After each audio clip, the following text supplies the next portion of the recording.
అత్త కోడళ్ళకి మధ్య వైరం అనేది సర్వసాధారణం. చాలా తక్కువ మంది మాత్రమే తల్లి కూతుర్ల మాదిరిగా ఎంతో అన్యోన్యంగా ఉంటారు. ఎక్కువ మంది అత్త కోడళ్ళు పరస్పరం ఆరోపణలు చేసుకుంటూ గొడవ పడుతుంటారు. అయితే కొన్నిసార్లు మాత్రం దారుణమైన ఘటనలు అత్త కోడళ్ళ విషయంలో జరుగుతుంటాయి. అమ్మ లాంటి అత్తను ఎంతో ప్రేమగా చూసుకునే కోడలు కొందరుంటే, హింసించి వేధింపులకు గురి చేసే గయ్యాలి కోడలు మరికొందరు ఉంటారు. గతంలో అత్తను దారుణంగా కొట్టిన కోడళ్ళ స్టోరీలు మనం చూసాం. తాజాగా వారిద్దరికి మించిన ఓ కోడల్ ప్రస్తుతం వార్తల్లో నిలిచింది. వృద్ధురాలైన అత్తగారిని ఏడాది పాటు గదిలో బంధించి వేధింపులకు గురి చేసింది. మరి చివరకు ఏమైంది? ఆ వివరాలు ఏమిటో ఇప్పుడు తెలుసుకుందాం. అన్ని రకాల చర్మ సమస్యలకు శాశ్వత పరిష్కారం ఈ శ్రీత 9281458181.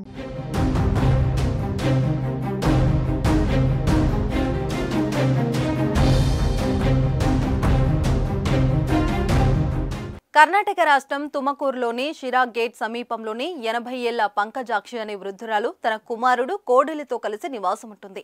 చిన్నతనం నుంచి కొడుకును ఎంతో అల్లారుముద్దుగా పెంచి పెళ్లి చేసింది. భర్త మరణంతో ఆమె కొడుకు దగ్గర ఉంటూ జీవనం సాగిస్తుంది. అయితే కుటుంబ కలహాల కారణంగా కొడుకు భార్య ఆ వృద్ధురాలిని వేధింపులకు గురి చేసింది. అంతేకాక పంకజాక్షిని గదిలో నిర్బంధించి ఆమెకు అన్నం నీరు గదిలోకి పంపేది. వృద్ధురాలిని బయటికి రాకుండా అడ్డుకునేది.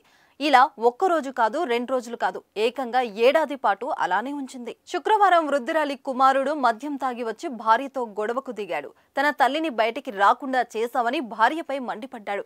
ఇలా వీరి కుటుంబంలో జరిగిన గొడవతో ఆ వృద్ధురాలి విషయం బయటికి వచ్చింది. దీంతో స్థానికులు పోలీసులకు సమాచారం ఇచ్చారు.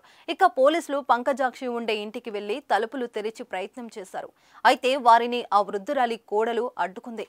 పోలీసులు గట్టి వార్నింగ్ ఇవ్వడంతో ఆ కోడలు వెనక్కి తగ్గింది. అనంతరం ఇంట్లోకి వెళ్లి గదిలో ఉన్న వృద్ధురాలిని బయటికి తీసుకొచ్చారు. పంకజాక్షితో జిల్లా న్యాయమూర్తి నూరినీసా ఘటన స్థలాన్ని పరిశీలించి వృద్ధురాలితో మాట్లాడారు. అనంతరం వృద్ధురాలిని ఆరోగ్య పరీక్షల నిమిత్తం జిల్లా ఆసుపత్రికి తరలించారు. చికిత్సలు అందించిన అనంతరం వృద్ధుల సంరక్షణ కేంద్రానికి తరలించారు. ఈ సందర్భంగా ఆ వృద్ధురాలు చెప్పిన మాటలు అందరి మనసును కలిచివేశాయి.